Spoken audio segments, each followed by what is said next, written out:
Saludos a todas y todos los televidentes que sintonizan la señal de TVFAN, la televisora de la Fuerza Armada Nacional Bolivariana. Voy a presentar un saludo muy particular y respetuoso al ciudadano general en jefe Vladimir Padrino López, vicepresidente sectorial de Soberanía Política, Seguridad y Paz y ministro del Poder Popular para la Defensa, al ciudadano mayor general Félix Ramón Osorio Guzmán, viceministro de Educación para la Defensa y rector de la Universidad Militar Bolivariana de Venezuela, y al ciudadano general de división Pablo Beltrán Pérez Villamizar, director del IAS. Igualmente, quiero agradecer la invitación del Centro de Estudios Polemológicos y Estratégicos, quien tuvo a bien invitarme como ponente al foro celebrado con motivo del 200 aniversario de la firma del Armisticio y Tratado de Regularización de la Guerra de 1820, a su vez auspiciado por la Universidad Militar Bolivariana de Venezuela. En esta ocasión me corresponde hablarles acerca de los antecedentes, consecuencias del Tratado de Armisticio y Regularización de la Guerra como génesis de lo que es el derecho internacional humanitario en la actualidad como parte del derecho internacional público. Para ello es importante, de una forma muy breve, hacer una contextualización en el momento histórico en que se encontraba la independencia de la República en el siglo XIX. En el año de 1813 sabemos que el Libertador firma el decreto de guerra-muerte. ¿Por qué el Libertador firma el decreto a muerte? Tenemos que tener claro que la Primera República cae en el año de 1812, el Libertador sale a Curazao y posteriormente a Cartagena. Allí en Cartagena se produce el majestuoso Manifiesto de Cartagena, donde el Libertador expone las causas que trajeron a la caída de la Primera República, y allí mismo se resuelve a que va nuevamente a recuperar a la República. El Libertador entra por Cúcuta a territorio venezolano, llega a San Cristóbal, conquista San Cristóbal, recupera Mérida y luego llega al estado Trujillo. Es en el estado Trujillo, el 15 de junio de 1813, donde el Libertador Simón Bolívar firma el decreto de guerra a muerte. ¿Por qué el Libertador firma el decreto a muerte? Él mantenía una preocupación por la participación por parte del pueblo ante el bando realista, o sea, los connacionales estaban apoyando al bando realista. Igualmente, en el decreto de guerra a muerte deja ver la ignominia y los tratos crueles que las tropas del general Domingo Monteverde había realizado contra el pueblo, la infracción de lo que fue la capitulación de San Mateo de 1812, la violación de los tratados suscritos en 1812 y todos los crímenes cometidos por las tropas realistas contra el pueblo de Venezuela.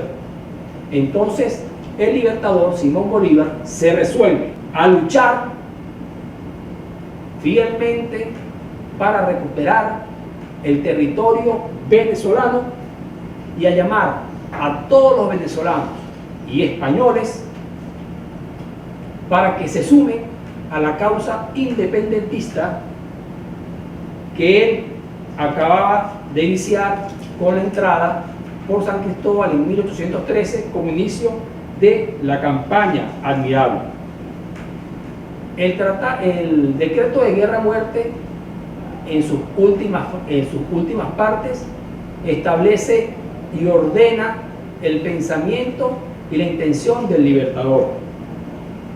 Establece y dice el Libertador: españoles y canarios, contad con la muerte aún siendo indiferentes, si no obráis activamente en obsequio de la libertad de la América.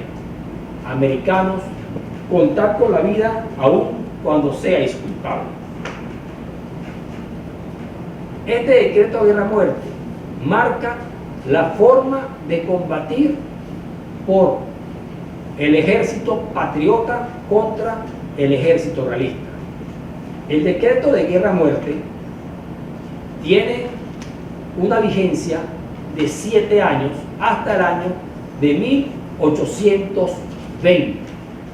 Durante todo este tiempo se suceden una serie de combates marcados por las directrices que Bolívar establece en dicho decreto. En el año de 1816, el Libertador flexibiliza en cierta manera el decreto de guerra-muerte y establece que a los españoles que se rindan en el campo de batalla se les perdonará la vida, y los españoles que estén fuera del campo de batalla no serán pasados a la pena capital. Entonces se flexibiliza ese decreto de guerra-muerte, pero siguen estas cruentas batallas. Llegamos al año de 1819. El libertador Simón Bolívar, una vez finalizada la campaña libertadora de la Nueva Granada, tiene y cuenta con un ejército más sólido, fuerte y superior en número al ejército del general Pablo Morillo, comandante en jefe de las fuerzas realistas en la Gran Colombia. A su vez, sucede un acontecimiento en 1820 en la península ibérica, donde hay un movimiento revolucionario en contra del absolutismo monárquico español, y esto obliga al rey Felipe VII a aplicar la Constitución de 1812, en donde también se determina que evita o prohíbe el envío de 20.000 efectivos en armas para apoyar a las fuerzas del general Morillo, y por el contrario, el rey Felipe VII le ordena al general Pablo Morillo que debe realizar conversaciones o iniciar conversaciones de paz con las fuerzas de la República de la Gran Colombia para lograr un armisticio. Si nos detenemos acá, debemos ver la trascendencia política que se le da a esa orden que recibe el general Pablo Morillo por parte del rey. Ya se le está dando la figura de república a la Gran Colombia, se le reconoce la figura de república, e incluso se refieren al Libertador como presidente de la Gran Colombia. En ese sentido, ya se le da una beligerancia a las fuerzas del Ejército Libertador, cuando anteriormente eran simplemente considerados como simples rebeldes o fuerzas de guerrilla insurrectas al reino español. Entonces hay que ver la trascendencia, pues, del hecho de que se le ordene a Pablo Morillo a establecer un armisticio.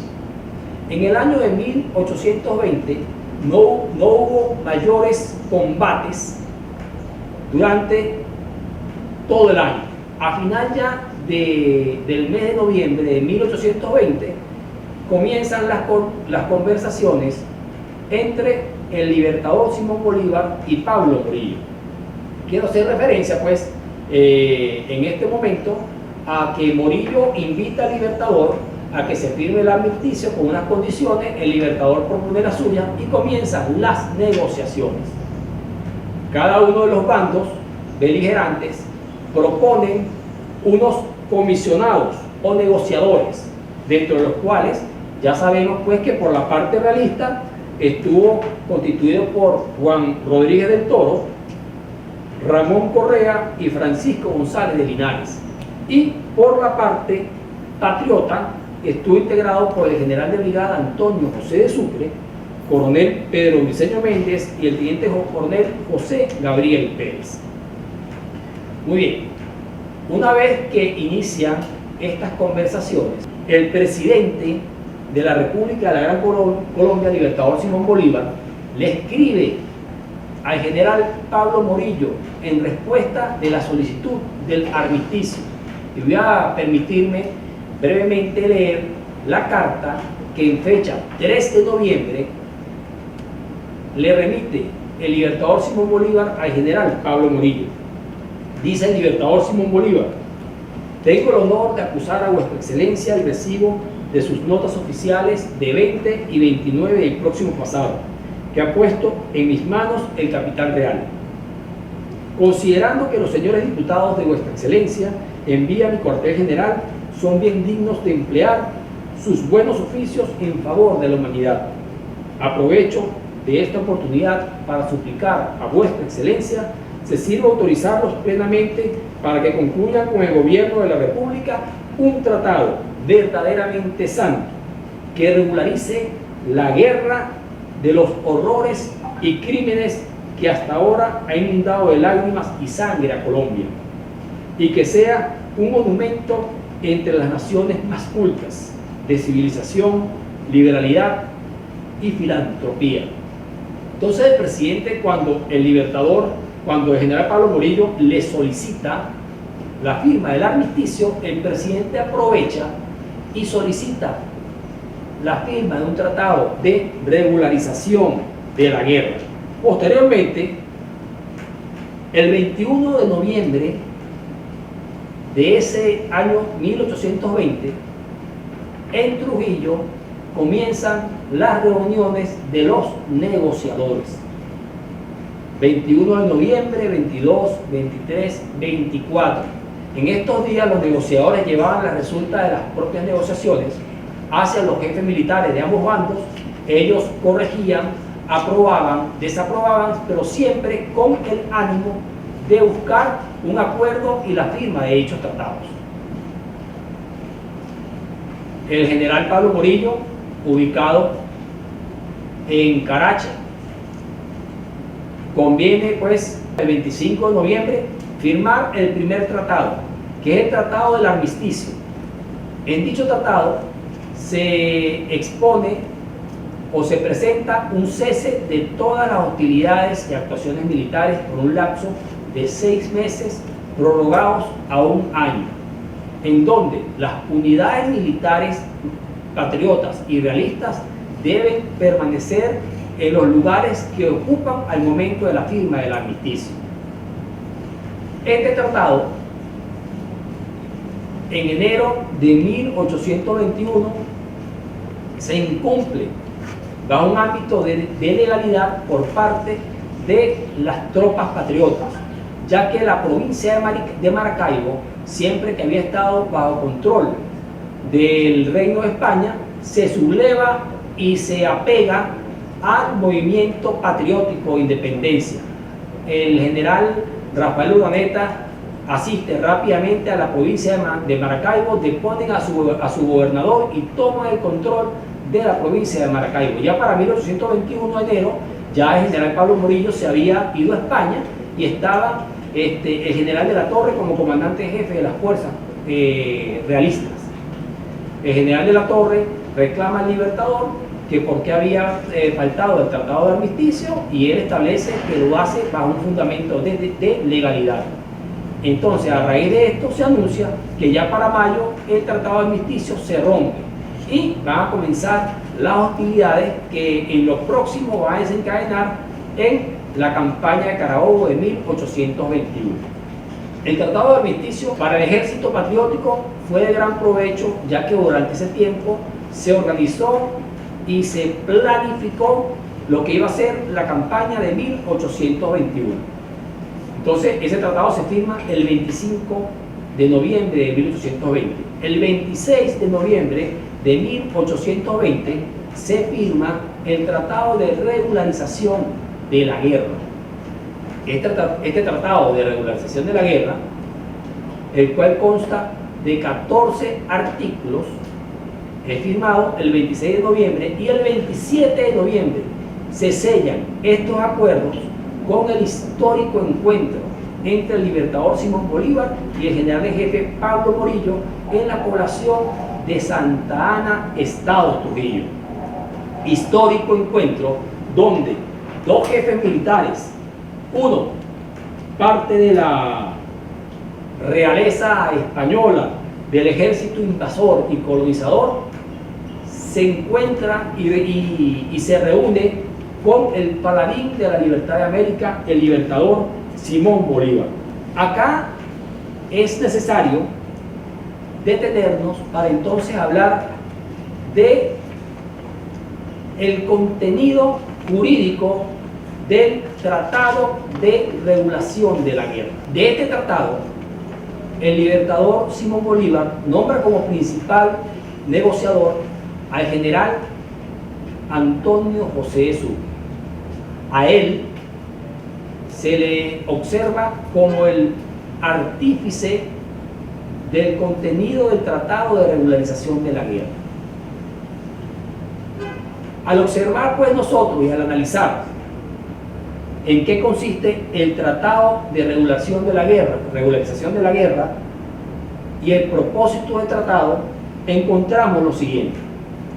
Primero, el tratado buscaba humanizar la beligerancia entre la actuación militar de las tropas realistas y las tropas patriotas. Recordamos que los encuentros bélicos entre estos dos bandos se estaban subsumiendo a lo que decía el decreto de guerra nuevo.